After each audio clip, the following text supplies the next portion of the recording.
মা এখনো অঙ্ক বোঝে না। একটা রুটি চাইলে দুটো রুটি নিয়ে চলে আসে।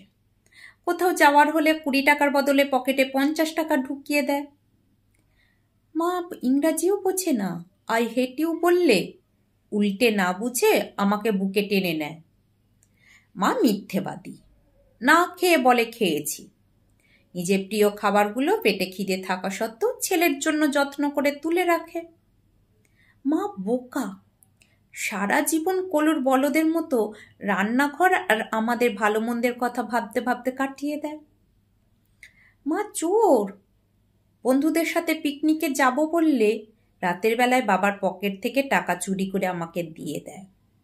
মা নির্লজ্জ, মাকে কতবার বলেছি আমাকে না বলে আমার কোনো জিনিসে হাত দেবে না, মা সেই আমার অগোছালো জিনিসগুলোকে যত্ন করে গুছিয়ে রাখে। মা বেহায়া, মায়ের সাথে কথা বলতে না চাইলেও গায়ে পড়ে জোর করে কথা বলে। মায়ের কোনো কমন সেন্স নেই। খাবার যদি প্লেটে কম থাকে তারপরেও আমার সাথে কেমন যেন আচরণ করে। খোকা, এত খাবার কম কেন? এই বলে প্লেট ভর্তি করে খাবার দিয়ে দেয়। এত খাওয়ার পরেও মায়ের চোখে যেন ছেলে কতদিনের না খাওয়া। মা আনস্মার্ট, সঞ্জীবের মায়ের মতো মা দামি দামি শাড়িও পরে না, ভ্যানিটি ব্যাগও ঝোলায় না, স্মার্টফোন নিয়ে হাতে করে কোথাও বেরোয়ও না। মা কেয়ারলেস, কোমরের ব্যথা পিঠে ব্যথা ধুঁকে ধুঁকে মরে গেলেও ওষুধের কথা মুখে বলে না, অথচ আমাদের কাশি হলে সারা দিন ওলট পালট করে দেবে। ডাক্তার বৈদ্য হাকিম সব এক করে দেয়।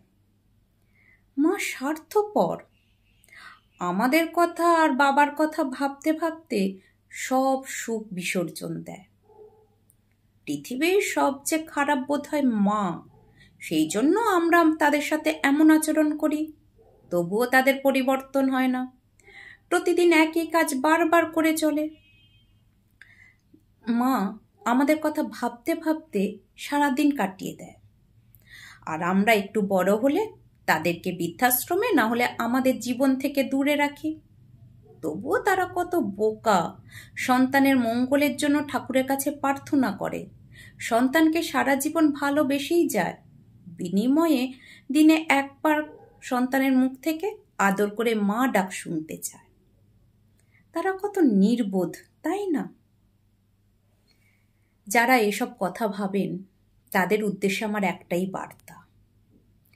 অনেকেই বলে জীবন থেকে কেউ চলে গেলে সেই জায়গাটা কখনো খালি থাকে না, কিন্তু সেই মানুষটা যদি মা হয়, লক্ষ লক্ষ মানুষ এলেও সেই জায়গাটা কোনোদিন পূরণ করতে পারবে না।